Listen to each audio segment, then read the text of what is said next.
Hello, bon après-midi, bonsoir, bonjour, bonne nuit même, suivant l'heure à laquelle vous allez recevoir mon message. Est-ce qu'il y a des coachs connectés cet après-midi? Bonsoir, bonsoir. Nous sommes là, nous sommes connectés depuis Lesotho. Super, wow, Lesotho, Aïda. magnifique. En tout cas, moi, je suis connectée depuis Yaoundé, au Cameroun. Très contente de vous savoir Connectés présent ici. depuis Matero, Lesotho. Lesotho, super. Est-ce que d'autres... Oui, bonjour, je suis connectée depuis Kinshasa, RDC. Bonjour, bonjour, j'espère que tout le monde m'entend bien. Je suis très très bien connecté pour le moment, Bafoussam, depuis le Cameroun.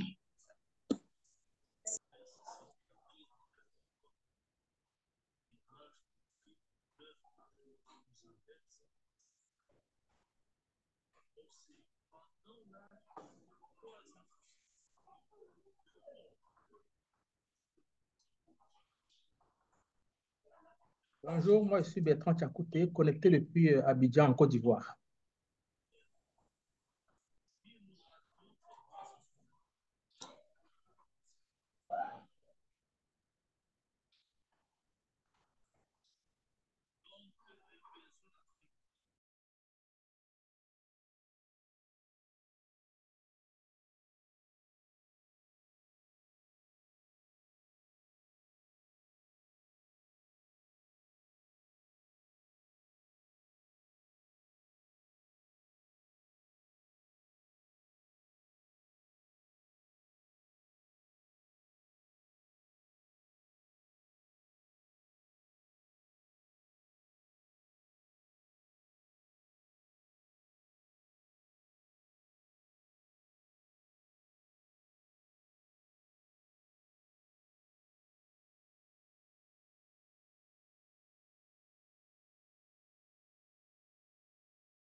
Allô les coachs. Oui, bon après-midi, coach Serge. Bon après-midi, coach Norbert. Bon après-midi à tous les coachs. J'espère que tout se passe bien et que tous vont bien. Oui, Bon ça Bon après-midi. va par la grâce après-midi. de Dieu. Le Bon réseau a un après-midi. problème, très grand problème. Bon Bon après-midi, après-midi, coach bon après-midi Petronil. à tous les coachs. Bon après-midi, coach Steph, coach, coach Norbert. Bon après-midi. Bon Merci, bon après-midi. après-midi. Bon après-midi, coach Victoire. Bon après-midi à tous les Bon coachs. après-midi à tous, bon après-midi. Ok, bon après-midi, Merci, coach coach Victoire. Victoire. Bon après-midi, coach Steph.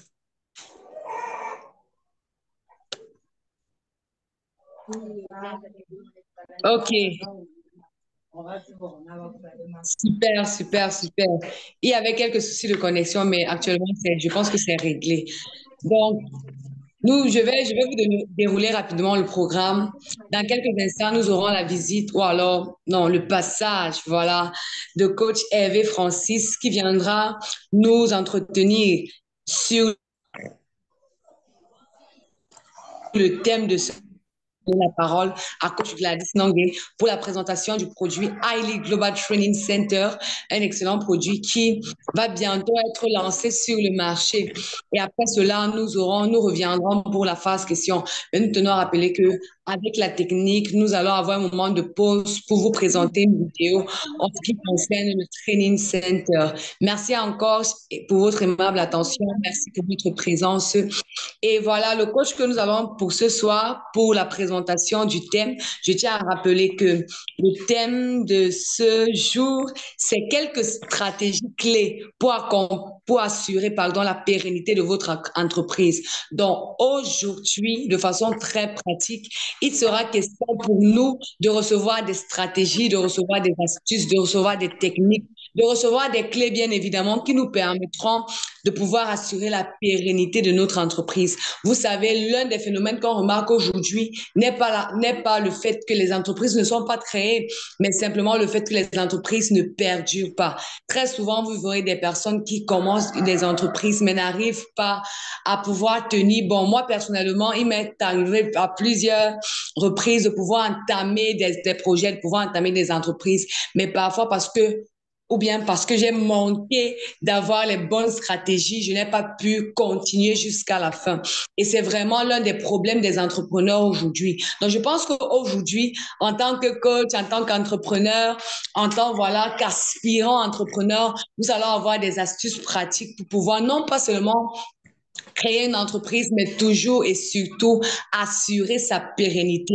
Alors, le coach que nous allons vous présenter aujourd'hui, c'est un coach qui est enseignant-facilitateur en matière d'informatique, plus précisément l'ingénierie informatique. Il est promoteur d'entreprises, Genius Concept Salle, Genelec Cameroun Salle. Il est également promoteur d'instituts privés d'enseignement supérieur. Alors, c'est un valable coach qui est également incubateur de solutions industrielles. Vous l'aurez donc compris, le coach qui va nous entretenir aujourd'hui est une personne qui ne parlera pas simplement de théorie, mais qui partagera des expériences, en fait, ses propres expériences. Et vous savez bien que il y a une différence entre une personne qui enseigne la théorie et une personne qui enseigne ce qu'elle pratique véritablement, parce que la connaissance est davantage transmise et elle a davantage l'impact dans la vie de ceux qui sont enseignés lorsque l'enseignant lui-même sait de quoi il parle, c'est-à-dire connaît ou alors a eu à prouver les connaissances qu'il est en train de transmettre. Ça sera certainement un moment d'échange. Et je vous prie, cher coach, si vous ne l'avez pas encore fait, d'avoir des stylos, d'avoir votre bloc-notes pour pouvoir noter toutes ces stratégies qui seront développées cet après-midi. Alors, c'est avec honneur, c'est avec joie, c'est avec admiration et beaucoup de considération que je vous prie de mettre les cœurs, cher coach, pour le coach Hervé Francis. Est-ce qu'on peut mettre des cœurs pour lui? Pour le coach Hervé Francis son fac. Coach Hervé. Oui, coach Gladys, bonsoir. Coach Victoire. D'accord. Alors, coach Sonfa, comment vous allez? Oh, je vais plutôt bien. J'espère que la connexion est bonne. J'espère qu'on me suit très, très bien des autres côtés. Oui, on vous écoute parfaitement, 100%. En tout cas, nous sommes très heureux de vous retrouver là, présents sur cette plateforme. Avant de vous donner la parole, nous tenons vraiment à vous exprimer toute notre gratitude. Nous savons l'emploi du temps, votre emploi du temps, combien il peut être chargé, mais vous avez bien voulu disposer du temps à Highly Global et en particulier à nos personnes. Voilà, nous sommes vraiment reconnaissants pour cela et nous disons merci, coach Sonfa Hervé. Alors, vous avez la parole pour votre partage, sentez-vous libre et merci de nous ajouter de la valeur au travers de cet échange. Bon, merci bien, coach Gladys Nangué. Merci pour l'honneur que vous me faites. C'est coach Victoire que dit, c'est pas coach Gladys Nangué. Ah, c'est coach Victoire présentement. Oh, Oui. Toutes mes excuses, coach Victoire. D'accord, merci. Merci, disais-je tantôt. Merci, n'est-ce pas, pour l'honneur que vous me faites, pour la présentation que vous avez faite sur ma modeste personne. J'espère, n'est-ce pas, pouvoir être à la hauteur, n'est-ce pas, de la tâche qui m'a été confiée. De toutes les façons, le monde est parfaitement perfectible.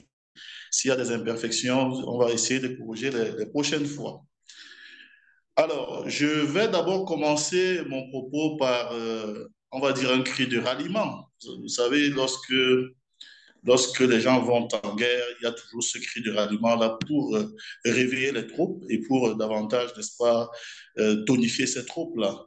Donc, vais proposer, par exemple, pour cette session, que chaque fois que je vais dire le meilleur moment, que chacun réponde, c'est maintenant. Le meilleur moment, c'est maintenant. Alors, vous êtes des gagnants, vous êtes des vainqueurs parce que vous avez tout simplement accepté aujourd'hui d'être des entrepreneurs. Cela n'est pas une tâche aisée parce que tout le monde, tous ceux qui sont dans l'entrepreneuriat savent exactement tout ce qu'on peut traverser comme difficulté, comme aléa, n'est-ce pas, pour atteindre un sommet. Et donc, ce n'est pas toujours évident pour toute personne qui veut entreprendre, n'est-ce pas, de se lancer sur cette voie-là. Ce n'est pas évident, mais c'est une tâche suffisamment exaltante. C'est un peu, si vous voulez comparer l'entrepreneuriat, comme j'ai souvent l'habitude de le dire, c'est un peu comme cette femme qui doit enfanter un enfant. Elle sait que les douleurs seront atroces, seront insupportables, mais elle sait qu'à la fin, lorsqu'elle aura son enfant en main, ça sera des cris de joie, tout le monde sera content, ce sera la gaieté dans la maison. C'est exactement comme ça que moi j'ai défini souvent l'entrepreneuriat. Alors, à quel moment est-ce qu'il faut entreprendre? Le meilleur moment, c'est lequel? C'est maintenant. Maintenant. Très bien, très bien. C'est maintenant qu'il faut entreprendre. Alors, je disais tantôt, puisque le coach Victoire a décliné à peu près, on va dire, le déroulé du programme de cet après-midi, moi, je vais présenter le thème qui nous unit ce soir sur,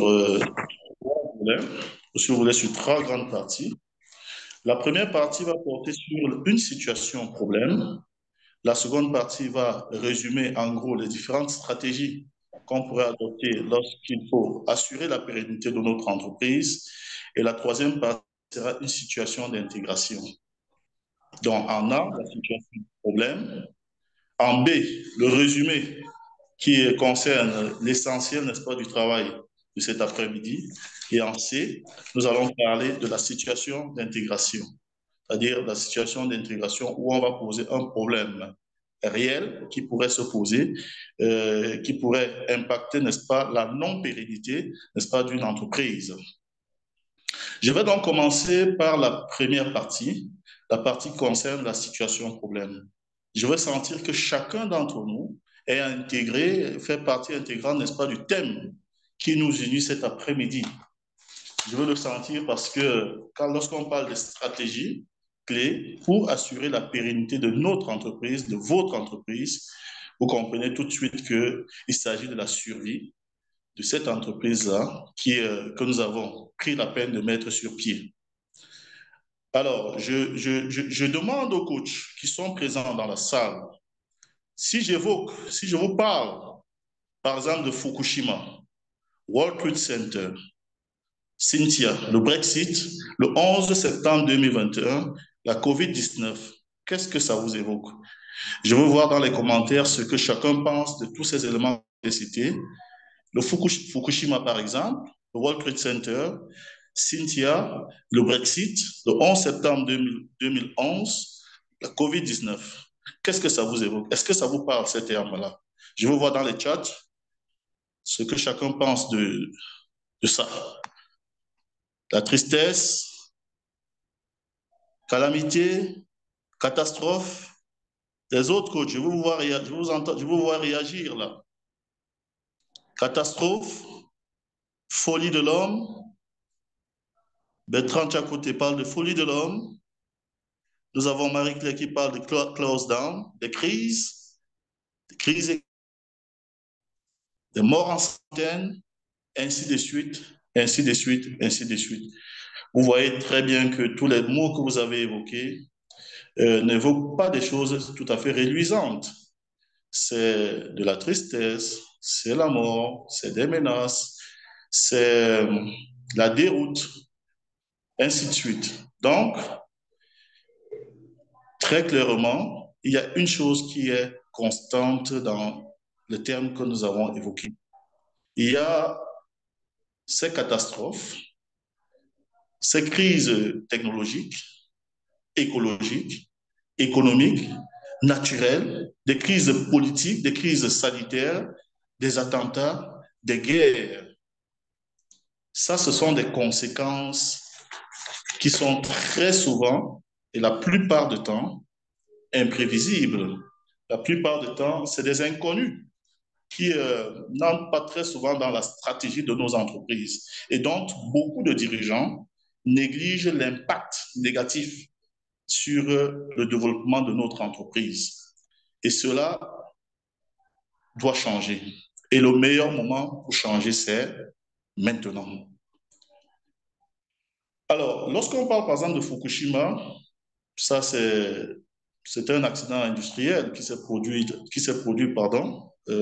nucléaire, un accident nucléaire qui s'est produit, je pense, le 11 mars 2011. Ça, c'était au Japon. Ça, c'était une catastrophe écologique. Ça a entraîné une catastrophe écologique. Nous avons le World Trade Center, si vous vous souvenez encore de vos cours de géographie ou d'histoire, j'allais dire. On nous parlait encore des fameux jeudi noirs, mardi noirs, lundi noirs. Ça a failli provoquer, ou ça a même provoqué l'effondrement de l'économie mondiale. Nous avons parlé de la tempête Cynthia, ça s'est produit en Europe. Elle s'est produite en Europe, je pense, dans les années 2010, où plusieurs pays européens de l'Europe ont été touchés par cette tempête-là. Il y a eu des morts, il y a eu beaucoup de conséquences matérielles. Et tout cela, c'est dû parfois, comme on peut l'imaginer, à des incidents naturels. C'est dû parfois au fait que l'homme est négligent par rapport à ce qu'il fait. Lorsqu'on parle, par exemple, du Brexit à l'époque où les Britanniques ont voulu sortir, n'est-ce pas, de l'Union européenne. Évidemment, ça a encore conduit à des conséquences euh, pas du tout réluisantes pour, n'est-ce pas, les populations des Royaumes-Unis. Lorsque nous parlons de la COVID-19, la COVID-19. La COVID-19, tout le monde le sait, tout le monde a été impacté par cette pandémie dès mars 2020. Ça a entraîné, n'est-ce pas, la modification des comportements. Les gouvernements n'étaient pas en reste. On ne parle pas seulement de nous, les populations, mais même les gouvernements n'étaient pas en reste. Ça n'a pas du tout été une tâche facile parce que beaucoup n'avaient pas prévu qu'une telle catastrophe pouvait arriver. Et certains se sont arrimés tant bien que mal à la situation pour pouvoir résorber ce qui se passait. Alors, je vais aller vous poser une deuxième question. Avez-vous déjà rédigé votre testament? Est-ce que quelqu'un de vous a déjà rédigé son testament? Oui, non, c'est tout ce que je veux entendre. Le testament. Est-ce que vous l'avez déjà rédigé? Oui, non, en projet. Non, pas encore, ainsi de suite. S'ils ont fait un sondage tout de suite là, à coup sûr, les noms vont l'emporter. Les noms vont l'emporter. Et c'est très souvent, vous voyez, c'est dans notre vécu. Si nous-mêmes, on n'a pas déjà pensé à notre après une existence, qui pensera cela à notre place? Si nous léguons un certain nombre de biens à nos progénitures ou à nos descendances, comment est-ce que cette descendance-là va gérer ces biens-là? Comment est-ce que cette descendance va assurer la pérennité de ces biens? Comment est-ce que nous pensons qu'après nous, s'il nous arrivait quelque chose du jour au lendemain, comment est-ce que nos biens seront entretenus? Il faut y penser. Et le meilleur moment, c'est maintenant. Alors, ça, c'était, si vous voulez, une situation problème. On se trouve là dans le bain du thème qui nous unit cet après-midi sur les stratégies clés pour assurer, n'est-ce pas, la pérennité de notre entreprise. J'ai pris le parallèle sur le testament pour faire comprendre et aux uns et aux autres qu'il y a, nous négligeons parfois certaines choses qui peuvent être néfastes, n'est-ce pas, après que nous ne soyons plus là ou alors après que nous soyons invalides, alors qu'on devrait prendre cela en compte. Donc, si vous n'avez pas encore pensé à faire votre testament, il faut le faire maintenant. Ou alors, vous faites un testament à l'Africain. L'Africain, c'est quoi? Ça veut dire qu'il cause avec, il discute un peu avec son ami, là, et de temps à autre, lorsqu'ils sont quelque part, ils sont assis en train de lever le coude, comme on le dit couramment chez nous au Cameroun. Lorsqu'ils sont en train de lever le coude, il lui dit, bon, tiens, Gaston, si demain, si jamais il m'arrivait quelque chose, sache que c'est telle personne qui va assurer la continuité de mes biens. Donc, c'est autant de choses qu'il ne faut pas négliger pour qu'il n'y ait pas de situation irréversible après que vous ne soyez pas là.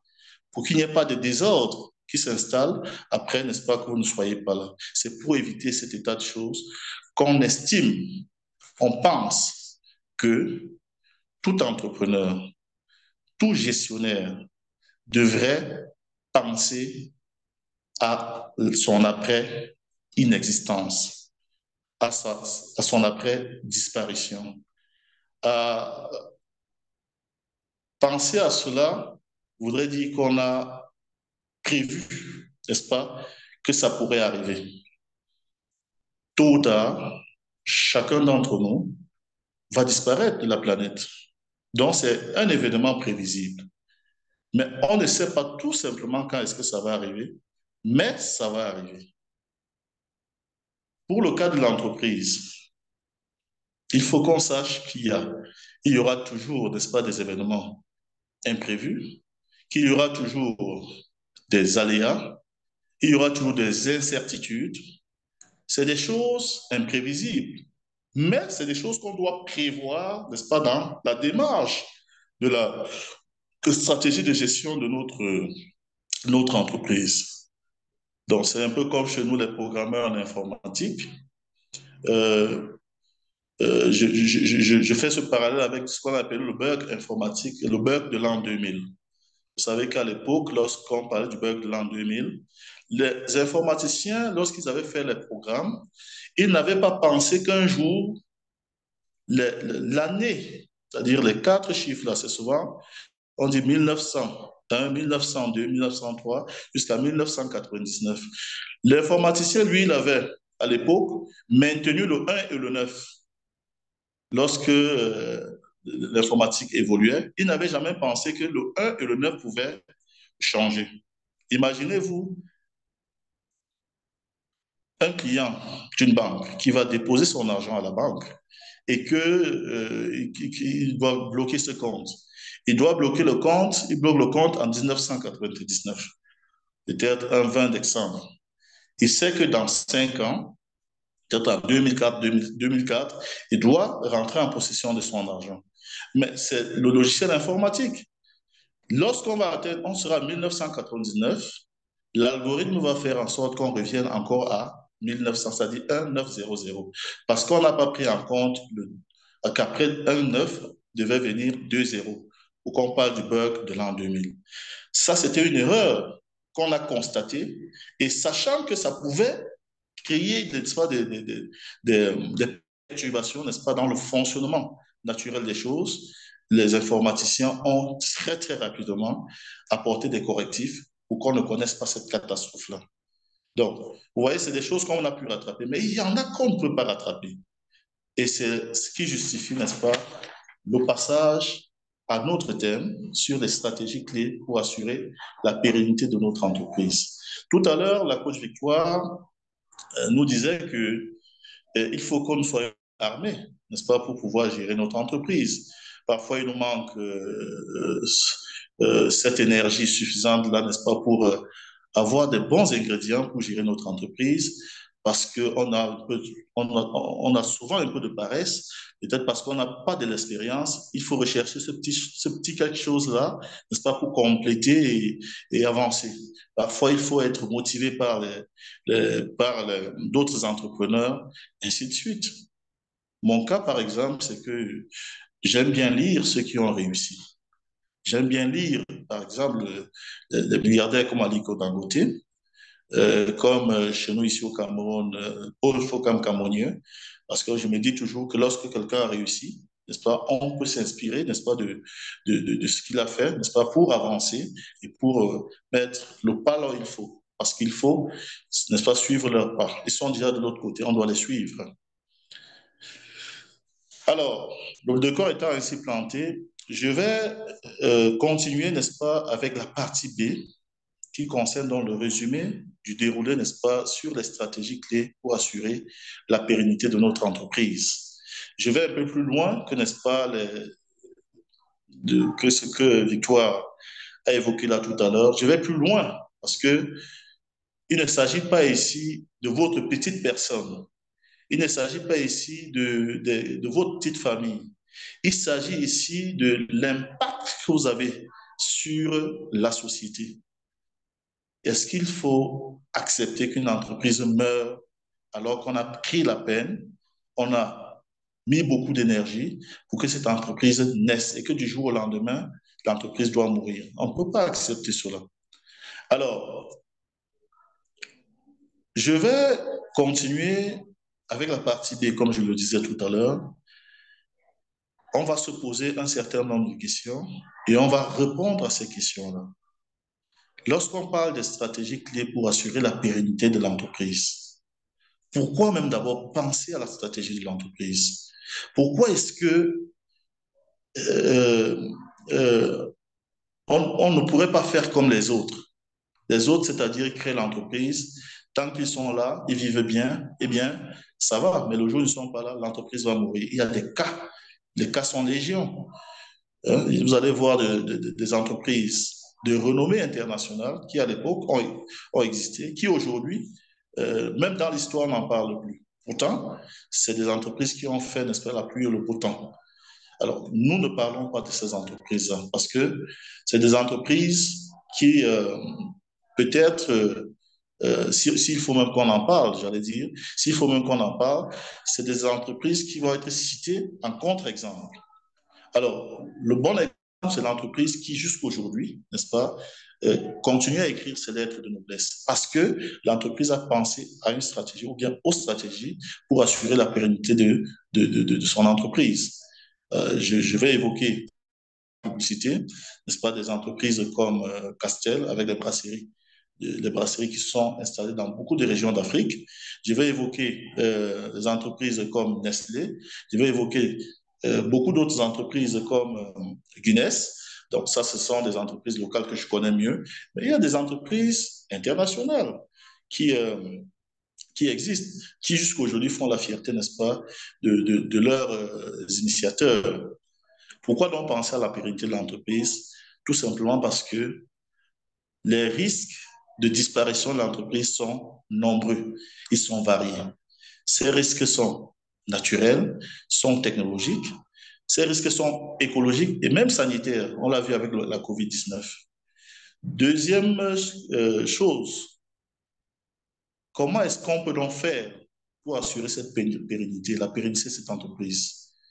Dans le jargon, n'est-ce pas, de la gestion des risques, dans la gestion des risques, il y a un outil très puissant qui est très souvent utilisé. Cet outil s'appelle le plan de continuité des activités, le PCA. C'est un outil réglementaire qui peut entrer, n'est-ce pas, comme un ensemble de procédures, n'est-ce pas, dans le processus de gestion de votre entreprise. Le plan de continuité des activités est une réponse idoine, adéquate, n'est-ce pas, pour assurer la pérennité de votre entreprise. Le plan de continuité des activités.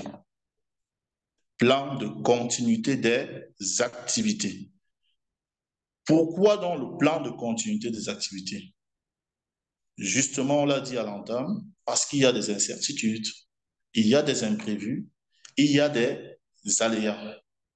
Donc, on doit anticiper sur cet ensemble de choses-là. Quel est l'objectif général d'un plan de continuité des activités? D'un PCA, plan de continuité des activités. Là, nous parlons du plan de continuité des activités.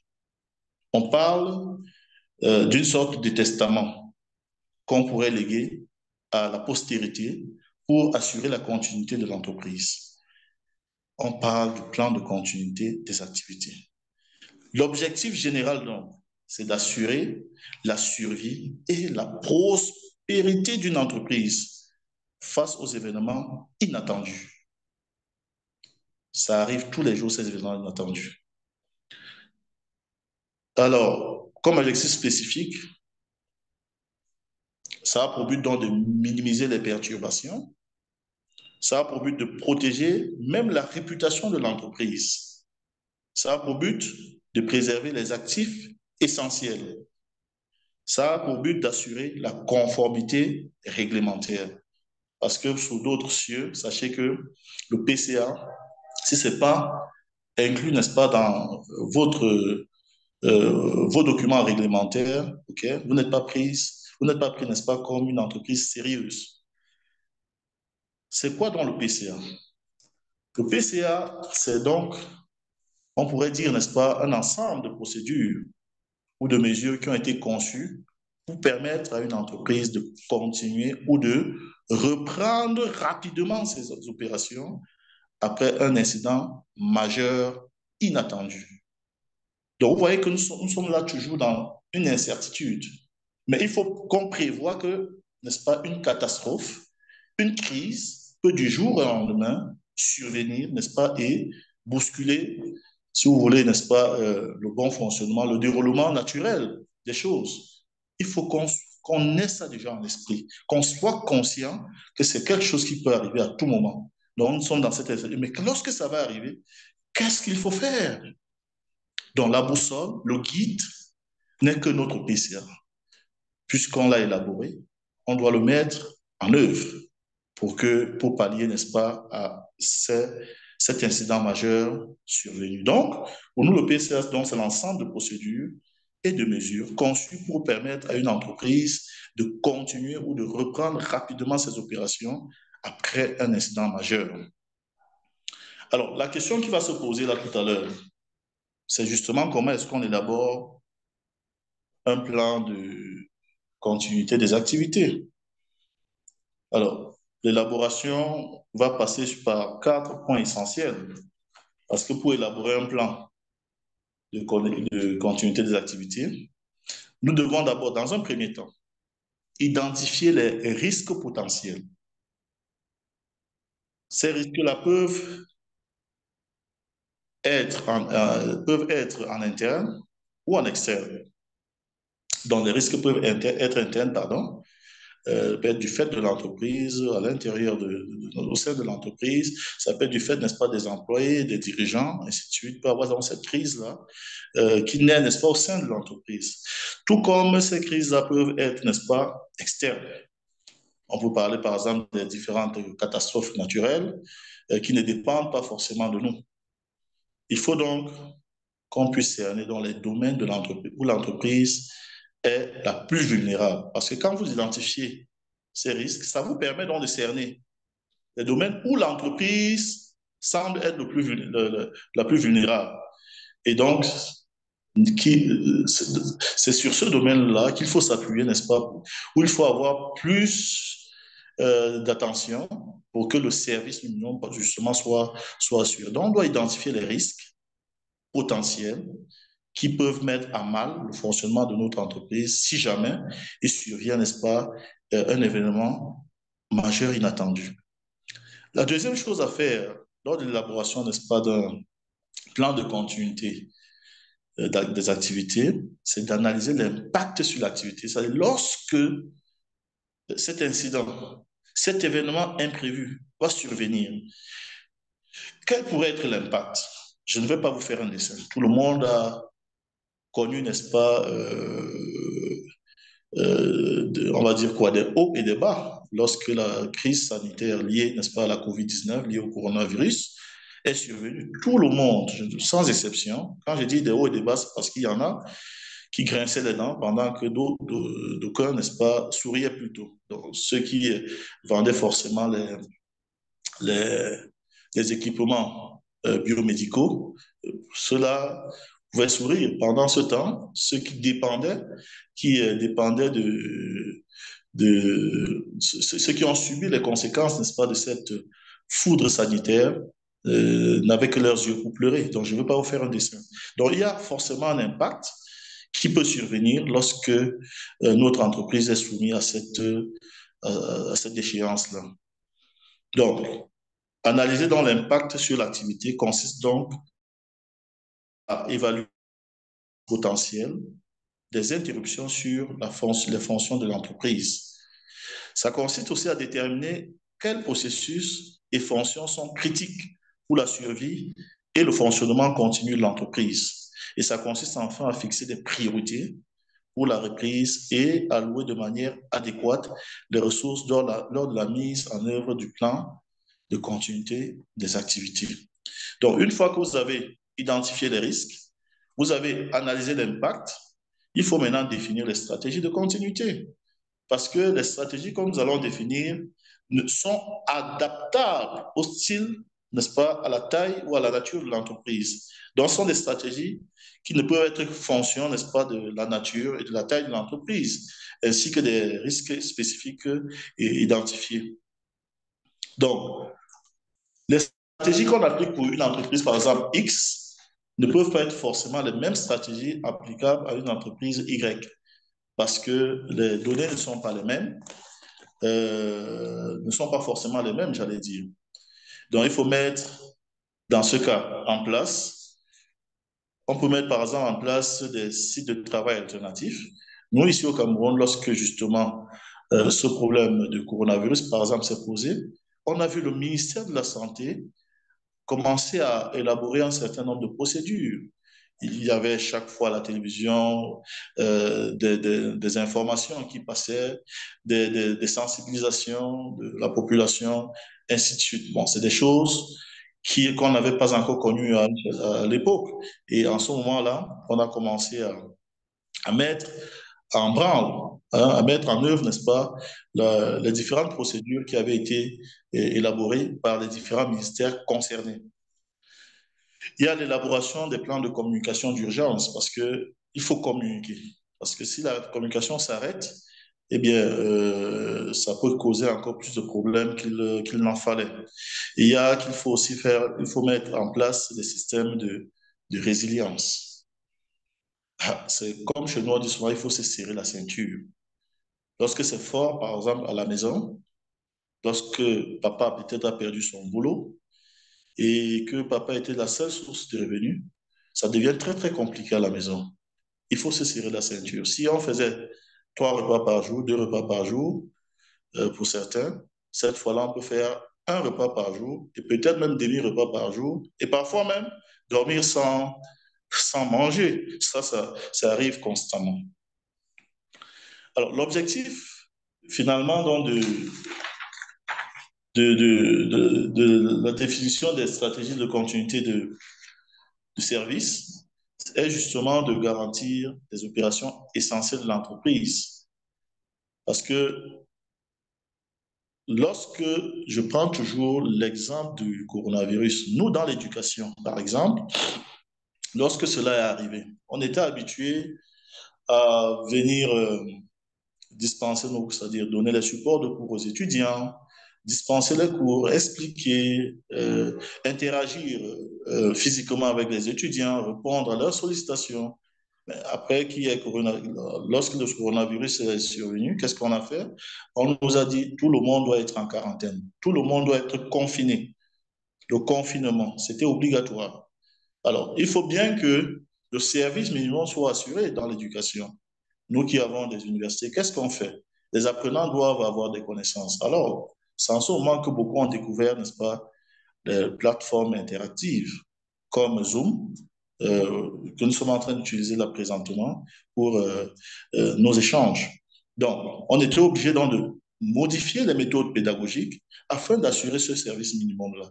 Et en même temps, il fallait peut-être, nous sommes aussi entrés en résilience et il fallait même peut-être réduire, n'est-ce pas, les personnels, mettre certains en congé technique parce qu'on n'avait pas d'autre choix, il n'y avait plus de rentrée d'argent. Donc, c'est autant de choses qui nous ont surpris, mais qui aujourd'hui font cas d'exemple. Parce que désormais, on sait qu'il faut qu'on élabore notre plan de continuité des activités pour être à l'abri, n'est-ce pas, de ce type d'aléa-là, lorsque ça va arriver, qu'on sache quoi faire. Une fois qu'on a donc identifié, une fois que nous avons analysé l'impact, une fois qu'on a défini les stratégies, il faut maintenant planifier la reprise. Parce qu'après la catastrophe, quand même, la reprise des services peut être effective. Donc, dans ce cas, ça va impliquer donc des plans qu'il faut élaborer, des plans détaillés qu'il faut élaborer pour la reprise des opérations. Et ces plans, l'élaboration de ces plans respecte quand même un canevas assez précis, parce que si vous élaborez un plan incompréhensible même par les employés, il va être difficile, n'est-ce pas, de planifier la reprise de services. Donc cette reprise de services, ce plan de reprise de services, j'allais dire, n'est-ce pas, doivent être pratiques et réalisables. Ils doivent être faciles à comprendre pour tous les employés concernés. Donc, comment rédiger dans notre plan, pour se résumer? Nous devons, comme nous l'avons dit, définir, identifier les risques, analyser l'impact sur l'activité, définir les stratégies de continuité et enfin planifier la reprise. À quel moment faut-il le faire? C'est maintenant. Alors maintenant, on a beau élaborer un PCA, un plan de continuité des activités, mais il ne faut pas qu'il reste un document théorique. Il faut quand même que ce document soit un outil opérationnel. Il faut que toutes les parties prenantes soient invitées à utiliser ce plan. Donc, il faut que le plan soit tout simplement efficace et crédible. Si vous élaborez un plan et vous le mettez dans un tiroir, il n'est pas crédible. Parce qu'on ne va pas attendre le jour où il y a catastrophe avant de tirer notre tiroir et sortir le document pour le mettre en application. Ça doit être une veille constante, régulière. Donc, il faut, dans un premier temps, que la direction, le top management, s'implique sur, n'est-ce pas, l'élaboration de ce document-là. Parce que la direction doit non seulement approuver dans ce plan, mais elle doit aussi participer activement à son élaboration et à sa mise en œuvre. Parce que si vous êtes en train de faire des choses et votre top management, votre chef n'est même pas partie prenante, c'est comme si c'était une activité secondaire. Il faut ensuite qu'il y ait une communication autour, n'est-ce pas, de ce plan de communication.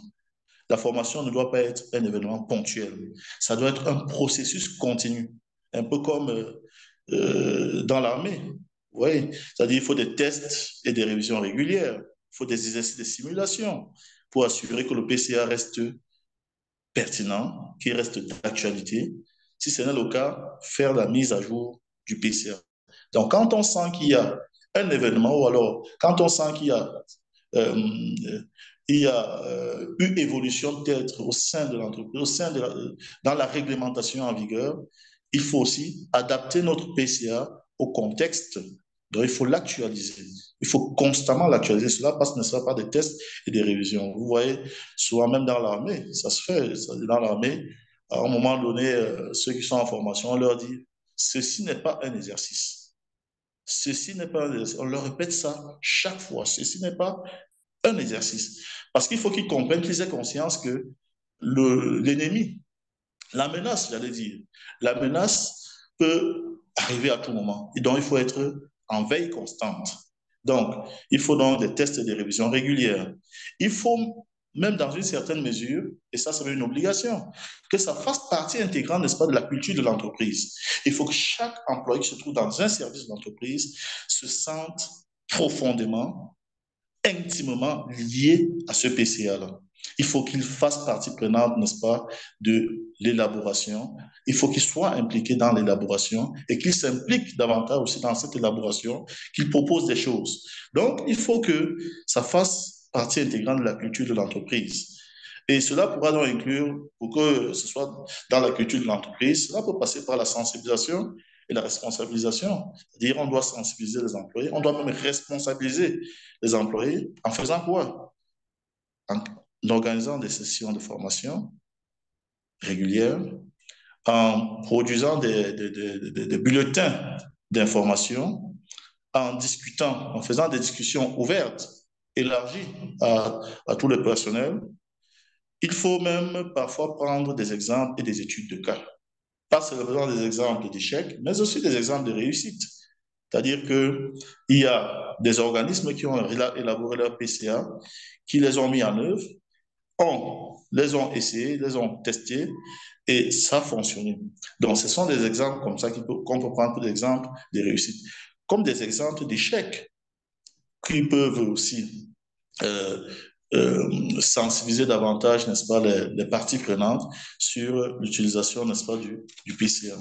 Donc, dans notre cas, il faut que ça fasse partie intégrante de la culture de l'entreprise. Il faut, dans le même processus, il faut penser aussi à récompenser, si vous voulez, j'allais dire, à valoriser les contributions des uns et des autres. Quand je parle de valoriser, je veux parler de la reconnaissance de celui qui s'est impliqué, de celui qui a proposé, de celui qui a initié quelque chose, dans le but, n'est-ce pas, d'améliorer toujours ce plan de continuité des activités. L'employé qui parfois n'est pas consulté, on doit le consulter, il doit faire des propositions parce que c'est parfois même des opérationnels. C'est eux qui sont sur le terrain, qui suivent des choses, qui analysent même mieux que nous, qui analysions seulement après coup. Or, eux, ils sont sur le terrain. Et même les stagiaires que nous accueillons souvent au sein de nos entreprises font souvent des propositions intéressantes parce que ces stagiaires ont une vue désintéressée, si vous voulez, sur notre entreprise. Venant, c'est il peut apporter une appréciation étrangère. Et ça peut aussi nous guider, n'est-ce pas, dans les choix des actions à mener. On peut les récompenser de quelle façon lorsqu'on veut valoriser leur contribution? On peut les récompenser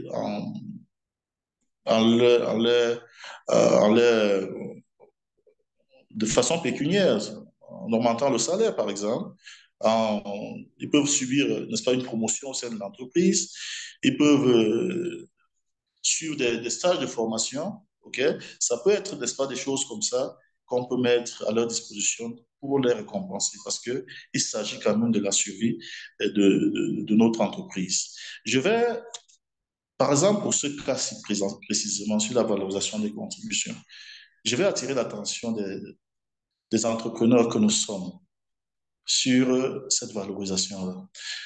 Dans notre contexte, on a souvent l'habitude de ne pas prendre en compte ce que le dernier de l'entreprise va dire.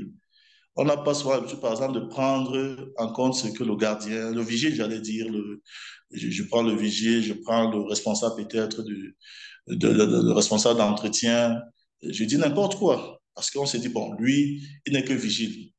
Il ne peut pas proposer des solutions. Et à cet effet, me vient à l'esprit une petite histoire que j'ai lue quelque part. Un grand concessionnaire qui avait l'habitude, n'est-ce pas, de fabriquer des véhicules dédiés, des véhicules de marque. Vous imaginez un milliardaire qui veut une coupe de voiture. Il faut qu'un dessinateur dessine son véhicule. Il faut qu'un fabricant particulier dessine ce véhicule. Et donc, le concessionnaire, lui, son rôle était donc de prendre ce type de commande-là et de faire ce que le client veut à cette mesure-là. Sauf qu'un client est venu une fois, il a commandé la fabrication d'un véhicule et une fois qu'on a fabriqué le véhicule ne pouvait pas sortir de l'usine parce que lorsque le véhicule essayait de sortir de l'usine, malgré l'espace qu'on avait, malgré, n'est-ce pas, les ouvertures qu'on avait faites pour le passage du véhicule, le véhicule ne pouvait pas passer. Donc, il n'avait pas pris en compte qu'après la construction de ce véhicule, il pouvait facilement sortir. Le véhicule ne dépassait que de quelques centimètres la taille du portail. Et ça ne pouvait pas sortir. On a donc dû, qu'est-ce qu'il faut faire? Est-ce qu'il faut refaire notre véhicule en réduisant la taille? On s'est mis à penser à toute chose. On a même convoqué des ingénieurs pour qu'ils fassent des propositions. D'autres pensaient qu'on doit, n'est-ce pas, couper le châssis, faire sortir le véhicule. Une fois dehors, on doit ressouder, n'est-ce pas, le châssis. On a proposé mille et une solutions. Pourtant, il y avait à côté là le vigile qui ne faisait que lever le doigt pour dire bon, je peux proposer quelque chose, mais personne ne s'intéressait à lui. Jusqu'au moment où le chef d'entreprise, le PCA est arrivé, le président du conseil d'administration est arrivé, et il a demandé, il a dit bon, écoutons quand même ce que le vigile a à nous dire. Le vigile a dit bon, comme ça dépasse seulement de quelques centimètres, je propose tout simplement qu'on dégonfle les roues de la voiture. Comme ça, lorsqu'il n'y aura plus assez d'air dans la voiture, on peut facilement traverser le portail et après on peut, n'est-ce pas, remettre l'air dans la voiture. La solution était là, mais tout le monde allait penser à autre chose. Vous voyez? Donc, on a mis, n'est-ce pas, en valeur la proposition, n'est-ce pas, du vigile. On a mis la personnalité du vigile en valeur parce qu'on l'a pris en considération. Et ce type de proposition, vous voyez, ça fait gagner beaucoup d'argent à l'entreprise. Donc, pensons chaque fois à valoriser les contributions des uns et des autres. En conclusion, pour cette deuxième partie, je dois dire que l'élaboration et la mise en œuvre d'un PCA efficace sont des démarches essentielles pour toute entreprise visant donc à assurer sa résilience. Le terme résilience revient encore une fois de plus face aux crises et aux imprévus. Le PCA est donc un investissement dans la stabilité et l'avenir de notre entreprise. Il représente tout simplement une assurance contre les perturbations. Donc, cette deuxième partie concernait, comme je l'ai dit tantôt, n'est-ce pas, l'élaboration d'un PCA. Nous avions parlé de la situation en problème où chacun d'entre nous a intervenu en proposant n'est-ce pas, des réponses aux questions qui ont été posées, s'il fallait rentrer dans le bain. Maintenant, on s'est dit, comment est-ce qu'on peut éviter on peut parer aux imprévus, aux aléas, aux incertitudes qui vont survenir qui vont survenir au sein de notre entreprise. On a répondu en disant, il faut élaborer un plan de continuité des activités. Nous venons de voir comment est-ce que les différentes étapes pour l'élaboration de ce plan de continuité des activités. Alors, je repose encore la question, à quel moment est-ce qu'on doit élaborer notre plan de continuité des activités? Maintenant. C'est maintenant. Merci. Maintenant. Je passe au dernier point, Victoire, avec ta permission. Je vais passer au dernier point sur la situation d'intégration. Bon, pour moi, la situation d'intégration, c'est que je vais définir un problème lié au thème que nous venons de voir et nous allons ensemble trouver des solutions et après coup, on pourra donner aussi la parole aux différents entrepreneurs qui se trouvent dans cette plateforme. Alors, la situation que je vais définir, j'ai dit ceci. Highly Global, à travers l'école des affaires 365, offre une formation complète destinée à tous ceux qui souhaitent se lancer dans l'entrepreneuriat. Cette formation se fait à travers une plateforme dédiée à chaque entrepreneur, dans le but de prévenir tout événement pouvant perturber les dites formations. La direction de Highlight Global fait appel à votre sens de l'analyse pour proposer des solutions visant à assurer la continuité de ce service. Je ne sais pas si chacun a compris l'essence du problème. Je reprends. Vous allez m'excuser parce que je suis en train de travailler avec le téléphone. Hein. J'aurais pu travailler avec ma machine, mais bon, je n'ai pas de caméra sur ma machine, je venais de le constater. Pour pouvoir même peut-être partager l'écran, c'est compliqué avec ma machine. Donc, j'essaierai la prochaine fois, n'est-ce pas, d'être à à la hauteur de cette attente-là. Parce qu'on aurait pu directement partager cette situation d'intégration pour que chacun la lise et la comprenne intégralement. Je dis ceci, Haile Global, à travers l'école des affaires 365, offre une formation complète destinée à tous ceux qui souhaitent se lancer dans l'entrepreneuriat. Cette formation se fait à travers une plateforme dédiée à chaque entrepreneur. Jusqu'à présent, je n'ai pas menti. C'est ça, Victoire? C'est exact, c'est exact. Je suis même élève dans cette école. Très bien. Dans le but, donc, de prévenir tout événement pouvant perturber les dites formations, la direction de Haile Global fait appel à votre sens de l'analyse pour proposer des solutions visant à assurer la continuité de ce service. Donc, nous sommes tous de Haile Global, école des affaires, et on nous soumet ce problème-là parce qu'on veut qu'on fasse partie prenante, n'est-ce pas, de l'élaboration de propositions pour que la continuité du service de Haile Global, école des affaires 365, soit toujours assurée. Je pose une première question. Qu'est-ce qu'un événement perturbateur d'après vous? C'est quoi un événement perturbateur? Si quelqu'un peut prendre la parole, qu'est-ce qu'un événement perturbateur? Un obstacle, un frein, un cas de force majeure. Un cas de force majeure. Même en chat, vous pouvez répondre. Qu'est-ce qu'un événement perturbateur? C'est tout ce qui peut C'est un être un événement coup qui est d'étranglement. survenu alors qu'on ne s'attendait pas. Par exemple, il y a l'incendie qui se déclare dans l'entreprise. C'est quelque chose Oui, qu'on n'avait pas prévu. Maintenant, il faut trouver une solution. C'est un élément perturbateur. très bien. Donc, pour nous, un événement pouvant déstabiliser un fonctionnement. Donc, on peut citer tout ce qu'on veut, mais ce qui est sûr, dès que ça perturbe, le fonctionnement même acquis, le fonctionnement normal, connu, ne sera plus le même. Maintenant, énumérons ensemble deux événements pouvant perturber le fonctionnement actuel du service AI Global. Ensemble, deux événements. Juste deux événements. Qu'est-ce qui peut faire en sorte que vous et moi, on ne puisse plus suivre les formations de l'école des affaires de AI Global? Par exemple, on perd le serveur de données, des différentes bases de données. On les Voilà, perd. Donc, il y a un crash dans le système informatique et on perd les données. très Par bien. exemple. Absolument, oui. Ça peut être, voilà, on évoque là la maladie, des catastrophes naturelles, des imprévus, effectivement. On peut avoir une catastrophe technologique, c'est-à-dire une cyberattaque. Pour le cas présent, n'est-ce pas, on peut avoir cette attaque, cette catastrophe technologique, ça peut être une cyberattaque, c'est-à-dire carrément les serveurs de Ali Global sont attaqués.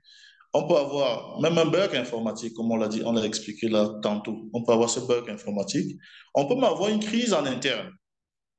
On n'est pas à l'abri des crises en interne.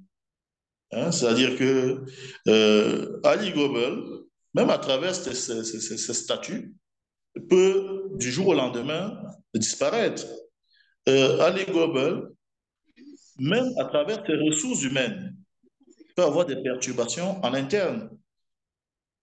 Ali Global peut connaître même au sein de son entreprise des mouvements sociaux.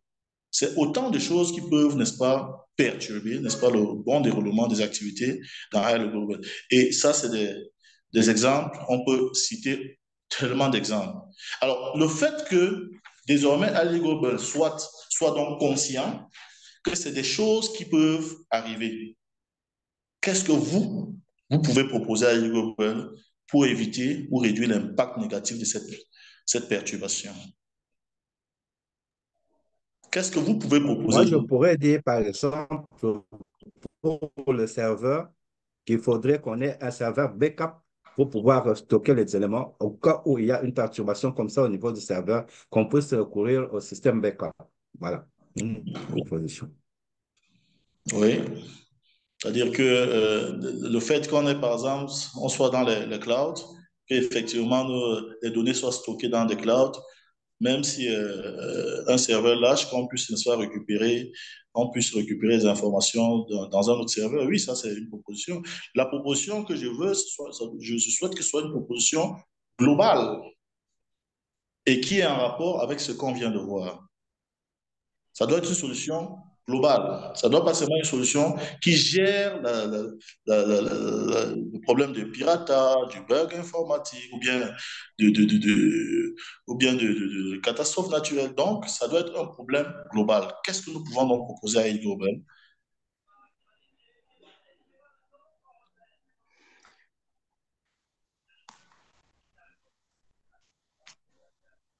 Oui, allô, coach Hervé? Oui. Oui, moi, ce que je peux dire, c'est après avoir identifié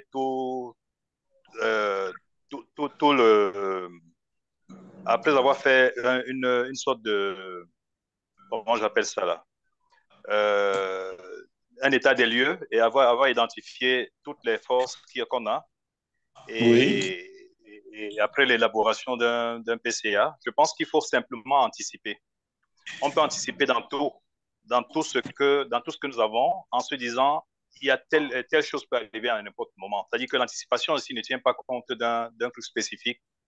Oui. Mais dans chacun des secteurs, on peut trouver ce qu'il y a lieu de faire.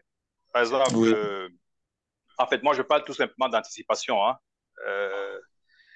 en apportant des solutions spécifiques aux différents postes ou bien aux différentes problématiques qui peuvent être présentées. D'accord, merci beaucoup, prof, coach Joseph. Merci pour la proposition. Donc, j'ai voulu donc boucler, n'est-ce pas, j'ai voulu boucler cette séance de formation justement en créant directement ce rapport avec l'élaboration d'un plan de continuité des activités. Une fois que Ali Global est conscient que ces aléas peuvent survenir à tout moment, il faut que Ali Global élabore donc un plan de continuité des activités. Donc, il faut que Ali Global élabore son PCA. S'il ne l'a pas encore fait, quel est le meilleur moment pour le faire? Maintenant. Maintenant. Je vous en prie. Sur ce, donc, je vais remettre la parole à Victoire. Je pense avoir terminé avec ce que j'avais à vous présenter cet après-midi. Merci pour l'écoute. À vous le micro.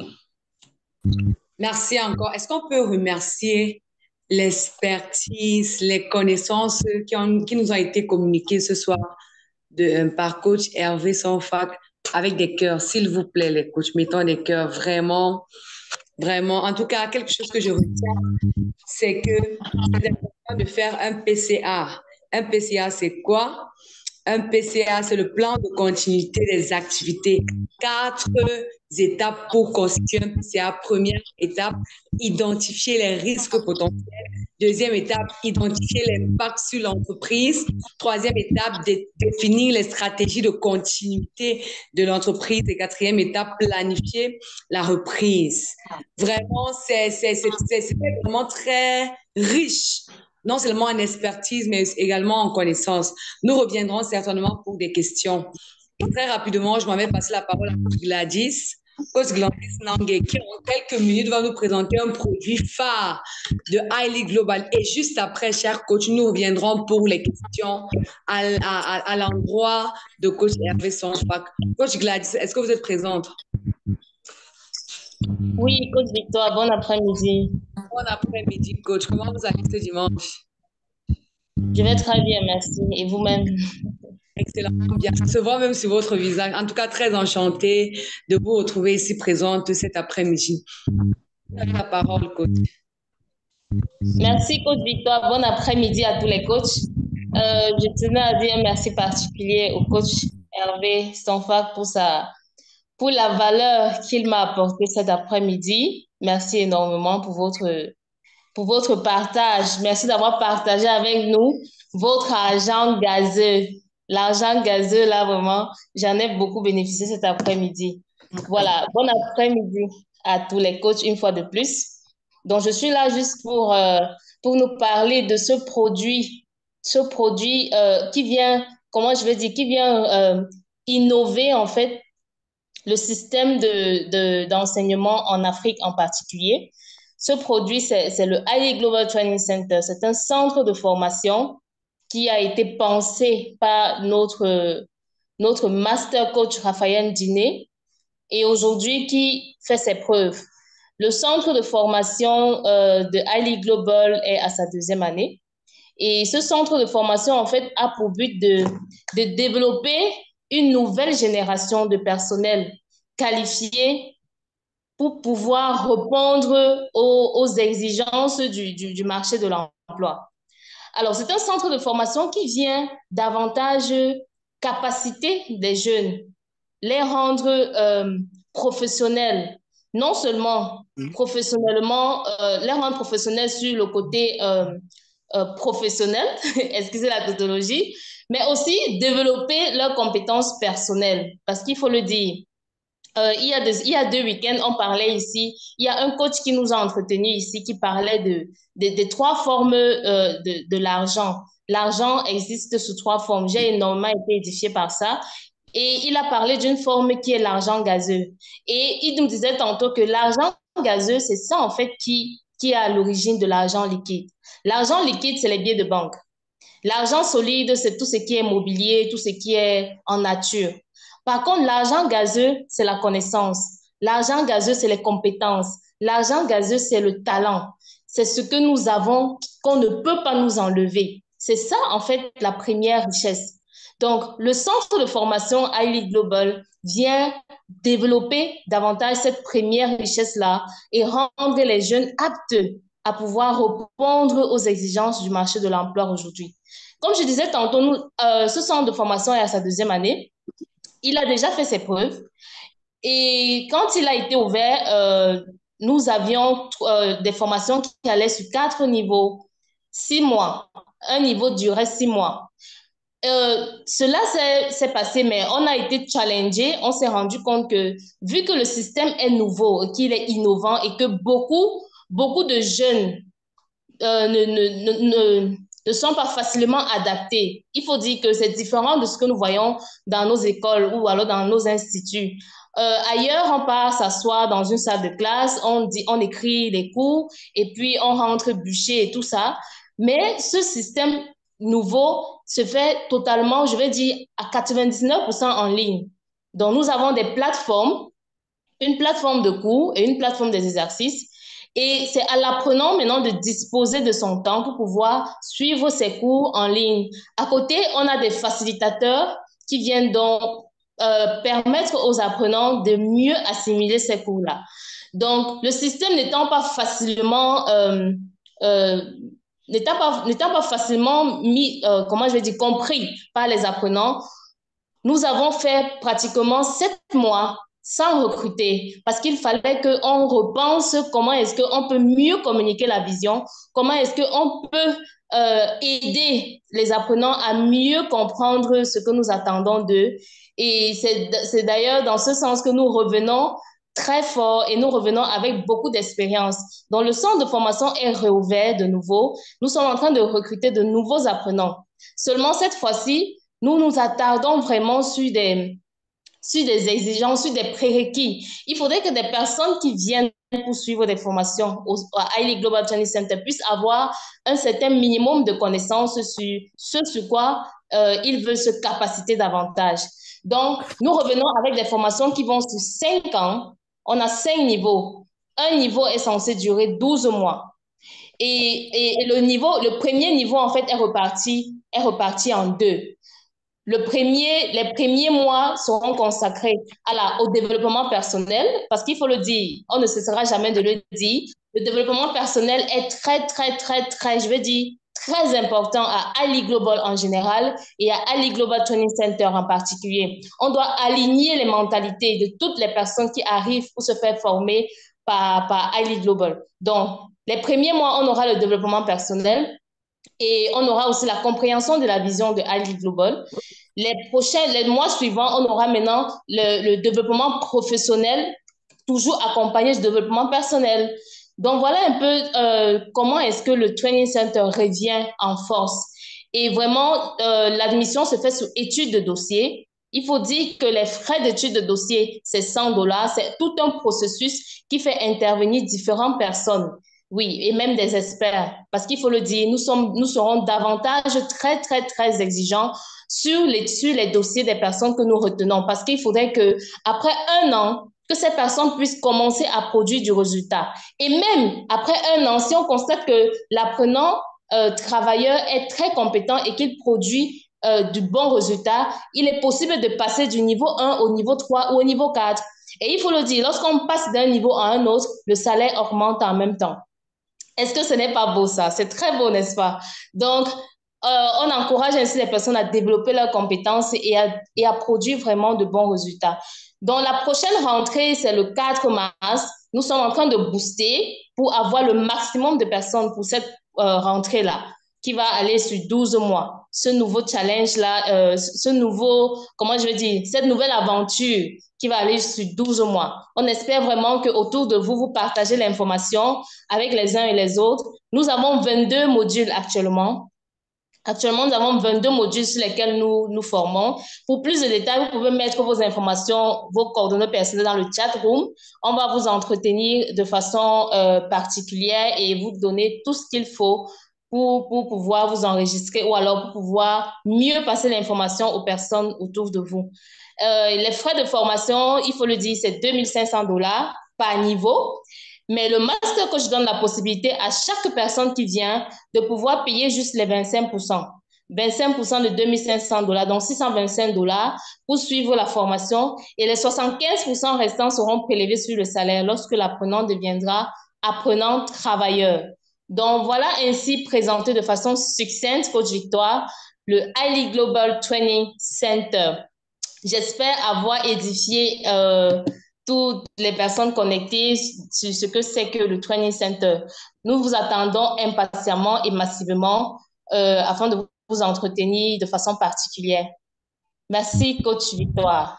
Merci encore. Merci, Coach Gladys. Donc, vous l'aurez donc compris, la formation en 5 ans à Highly Global Training Center, c'est vraiment la solution, une solution pratique au chômage qui gangrène vraiment notre nation. Donc, pour plus d'informations, pour des questions, pour davantage d'éclaircissements, vous pouvez laisser vos numéros dans le chat room et nous allons vous contacter. Alors, nous revenons maintenant nous revenons à Coach Hervé. Coach Hervé, vraiment, qui recevra les questions des uns et des autres. À ma montre, il est 15 heures passées de 23 minutes. En principe, nous sommes censés finir dans 7 minutes. Mais je pense qu'on va donner une marge, on va augmenter 10 minutes au temps de fin normal pour permettre vraiment aux personnes de pouvoir poser leurs questions. Alors, ce qui me concerne personnellement, j'ai déjà une question, Coach Hervé. Coach Hervé Sonfac. Excusez l'erreur, c'est parce qu'il y a un de nos coachs à Highly Global qui s'appelait Hervé Patrick. Du coup, j'ai toujours tendance à vouloir mélanger Hervé Patrick, Hervé Sonfac, mais je pense que ça va aller, coach. En tout cas, j'ai une question, coach. Coach Hervé Sonfac. Coach Hervé Sonfac, est-ce que vous écoutez? Super, je vais poser ma question et puis les autres personnes, je donnerai l'opportunité à d'autres personnes de poser leurs questions. Voilà, dans le processus d'établissement du plan de continuité des activités, vous avez dit que la première étape, c'est d'identifier les risques potentiels. J'aimerais savoir, s'il vous plaît, coach, qu'arrive-t-il si on a bien fait l'état des risques potentiels, mais que l'incident qui arrive, en fait, n'entrait pas dans tout ce qu'on avait prévu comme risque? Ça veut dire qu'il y a vraiment un incident qui se prévoit, mais on n'avait pas pensé à ce risque-là. Que faut-il faire dans ce cas? Oui, merci pour la question, Coach Victoire. C'est justement pour cela qu'on dit que le PCA n'est pas limitatif. C'est-à-dire que lorsque nous pensons aux différents risques, aux différentes catastrophes, on sait que ça va arriver. On ne sait même pas sous quelle forme ça va arriver. Comment est-ce que ça va se présenter? Mais ça va arriver. Même lorsque c'est un événement subi, c'est un événement incertain, mais c'est un événement qui doit être prévu de toutes les façons. Une catastrophe naturelle peut arriver, mais tu ne sais pas si la catastrophe naturelle sera une éruption volcanique, tu ne sais pas si la catastrophe naturelle sera la COVID-19. Bref, on ne sait pas sous quelle forme ça va arriver. Le plus important, c'est de savoir que si jamais une catastrophe arrive, quelle que soit la forme, sous quelle forme elle va se présenter, qu'est-ce que je fais? Quels sont les mécanismes que je vais activer pour pallier à cet imprévu-là? Que nous avons nécessairement pensé que ça peut arriver. La forme, ce n'est pas ça qui nous intéresse. De savoir que une catastrophe naturelle, une catastrophe, par exemple, nucléaire peut arriver, une catastrophe naturelle peut arriver, une catastrophe économique peut arriver. La forme nous intéresse peu. Mais lorsque ça va arriver, quels sont les mécanismes que je vais activer, mettre en branle pour résorber ce problème-là? Vous allez voir, par exemple, que vous, par exemple, on doit penser au sein de l'entreprise à responsabiliser, par exemple, déjà des services qui doivent constamment peut-être communiquer lorsque la catastrophe peut arriver. Donc, on ne sait pas sous quelle forme, mais on sait que ça va arriver. Donc, la forme nous importe peu. Donc, dire que vous avez pensé à tout, c'est même d'ailleurs impossible parce que, justement, c'est pour ça qu'on dit que c'est des événements imprévus. On ne peut pas penser justement à tout. Voilà ce que je peux dire par rapport à la question. Merci beaucoup. Et je comprends pourquoi tout à l'heure vous avez parlé lorsque les personnes partageaient les solutions qu'ils proposent pour pouvoir prévoir les imprévus que iLead Global peut avoir. Vous avez parlé d'être général. Donc là, je comprends vraiment que dans le fait de trouver des palliatifs aux différents défis éventuels, il faut vraiment être général et ne pas être précis sur un problème parce que voilà, c'est vraiment un imprévu, on ne peut pas le prévoir de façon pratique, de façon précise. Merci encore, coach Hervé Sonfac, pour cette réponse. Alors, je ne sais pas si dans la salle, je vois la main de coach Stéphane Kevin. Vous avez la parole, coach. Merci, coach. Et bonsoir, coach. J'espère que vous me suivez. Très bien, très bien. Très bien. Très bien. Ok, merci à vous. Alors, ma question, avant de la poser, il est vrai que je me suis connecté un peu tard, mais quand j'ai commencé à comprendre le développement du coach Hervé, j'ai d'abord cru comprendre qu'il s'agissait un peu, en termes de société, de trouver une stratégie de pérennisation de la société sur le temps, c'est-à-dire céder l'héritage et faire pérenniser la société. Mais plus tard, je comprends qu'il s'agit plutôt de un plan d'urgence en cas de un plan d'urgence pour sauvegarder la société en cas d'événements inattendus, qu'elle soit interne ou externe. C'est un peu ce que j'ai compris par la suite.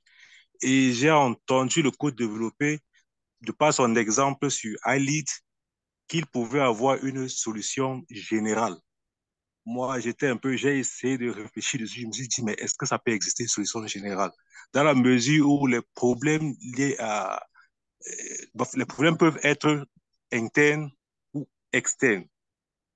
Et je me demandais, est-ce qu'il peut exister une solution pour, par exemple, pour le cas que le coach nous a posé, le cas iLead, son plan scolaire. Et je me demandais, est-ce que ça peut exister une solution générale? Une solution qui peut généraliser tous ces problèmes-là, au cas où elle surviendrait, et puis une solution générale résolverait le problème. Donc, c'est un peu ce qui m'a dit parce que j'ai cherché, je n'ai pas compris. Et je voulais un peu questionner le coach de ceci peut nous apporter des éclaircissements. Voilà un peu ma préoccupation. D'accord. Coach Hervé Sonfac, est-ce qu'il peut exister une solution générale? Oui, merci, coach Stéphane. Je vais te reprendre même tout à l'heure, maintenant, là, parce que, justement, comme tu dis, tu as pris le train en marche, justement. Au début, nous avons fait un parallèle avec l'être que nous sommes, l'être humain que nous sommes, parce que du jour au lendemain, on peut être invalide, on peut mourir. Et donc, comment est-ce qu'on peut assurer la pérennité, n'est-ce pas, de nos activités? On a même parlé du testament, justement, parce que si vous ne laissez peut-être pas un testament, ça va être un désordre après vous. Donc, en faisant le parallèle avec l'entreprise, on s'est dit, ben, tiens, si jamais une catastrophe venait à survenir, si jamais un problème soit internes ou externes, qui pourraient, n'est-ce pas, perturber le bon fonctionnement, le bon déroulement des activités au sein de l'entreprise. Si ça survenait, qu'est-ce qu'on doit faire? Et nous sommes tous tombés d'accord qu'il fallait donc élaborer ce qu'on appelle un plan de continuité des activités. Donc, quel que soit ce qui va arriver. Donc, l'exemple que nous avons pris concernant Highly Global, qui est un cas qui peut nous concerner tous, ce n'est pas un exemple justement figé, justement. Est-ce qu'il peut exister donc une solution générale? Bon, vous savez, aujourd'hui, on pense, moi, si par exemple, que le prix du carburant est hors, le carburant est hors, que vous et moi ne pouvons pas acheter le carburant, qu'est-ce qu'on va faire? On retourne à l'ancien temps.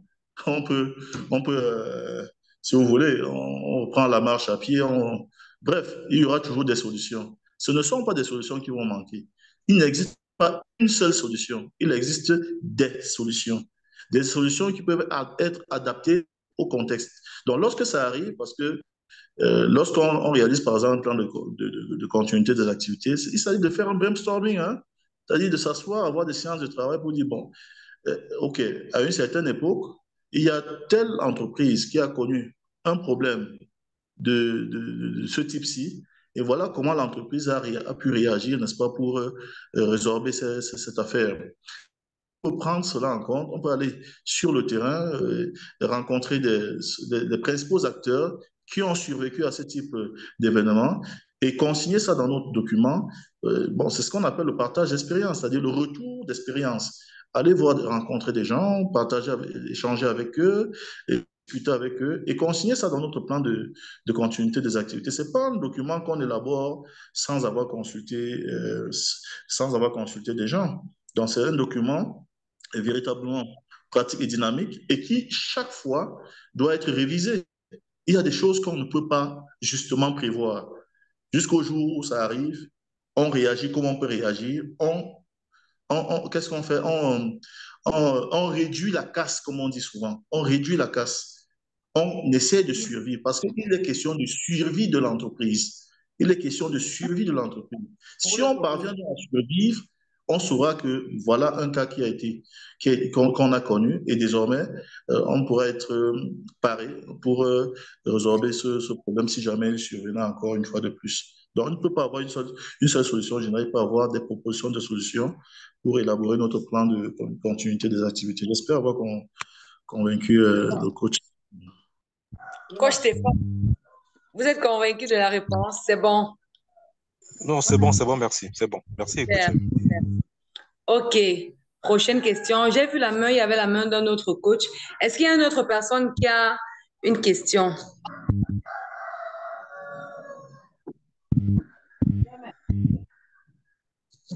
Coach Don Joseph. Oui, j'ai vu la main de, justement, coach Don Joseph avait la main levée. Oui, coach Victoire, je salue tous les coachs présents.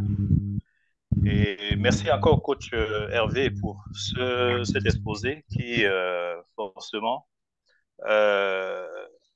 nous a permis d'apprendre autre chose. C'est-à-dire qu'en balayant tout de suite, lorsqu'on parle de pérennité, on aurait certainement beaucoup d'entre nous, on se serait attendu qu'on vienne parler simplement de vision, d'amélioration continue, de la visibilité et tout le reste.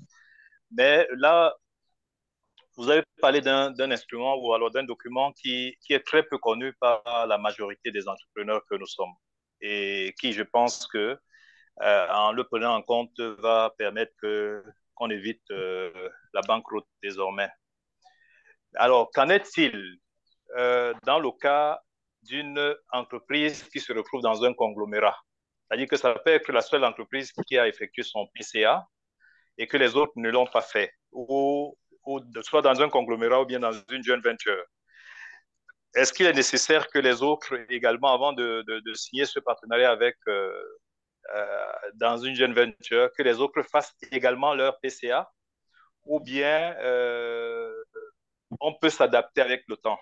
Merci.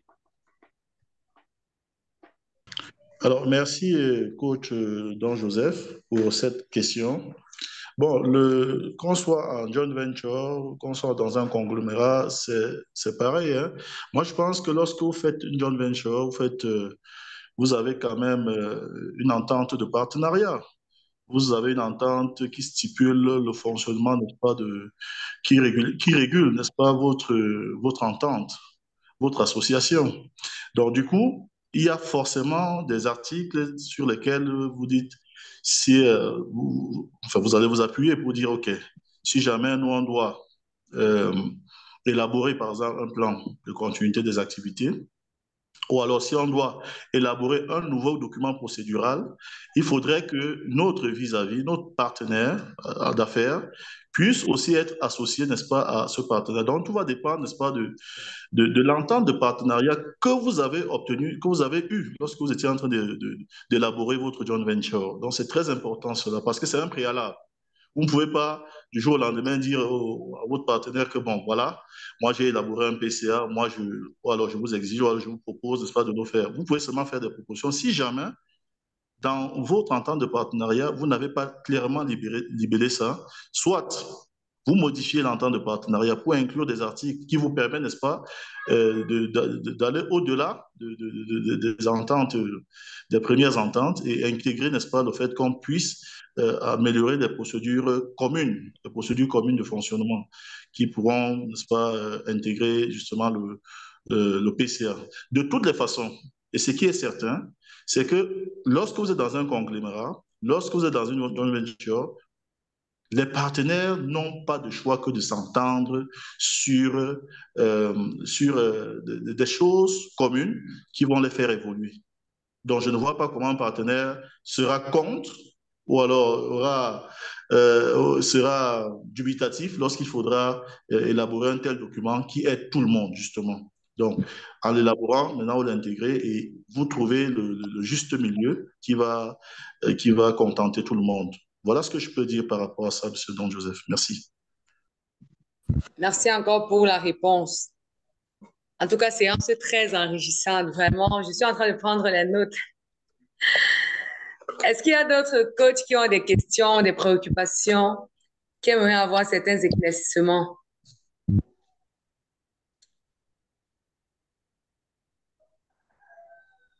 Tout est compris, tout est clair. Super. Coach Hervé Sonfac. Oui, coach Est-ce que vous pouvez, voilà, dire un dernier mot sur ce thème avant que on ne puisse se séparer? Qu'est-ce que je vais vous dire par rapport au dernier mot? Le meilleur moment, c'est maintenant. D'accord. C'est maintenant. Ceux qui doutent encore qu'il faut entreprendre, c'est maintenant qu'il faut le dire. Le meilleur moment, c'est maintenant. C'est maintenant. C'est maintenant. Ok, super. En tout cas, nous sommes infiniment reconnaissants, coach Hervé Sonfac, pour votre présence. Merci infiniment pour la valeur que vous nous avez ajoutée cet après-midi. Merci, cher coach, d'être toujours présent, assidu à ce rendez-vous, hebdomadaire du dimanche des entrepreneurs. Nous voulons par là prendre congé de vous et nous voulons vous inviter pour la prochaine session dimanche prochain lorsqu'il sera 14 heures d'Afrique centrale. Merci. Surtout, n'oubliez pas que demain, nous aurons notre session du lundi de la vision. C'est une plateforme où nous venons davantage pour recevoir des outils en matière de développement personnel, voilà. Et voilà, c'est également une occasion pour vous de mieux connaître notre organisation, nous, iLead Global. Merci pour votre aimable attention. Excellent dimanche et très bon début de semaine.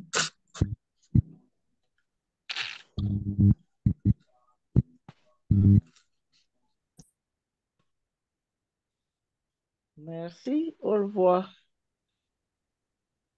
Au revoir.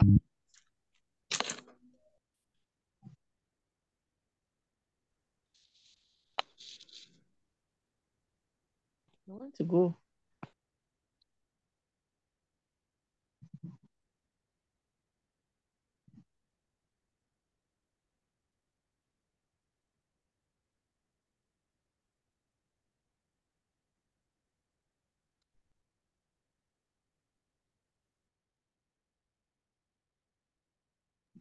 Au revoir. Merci à tous.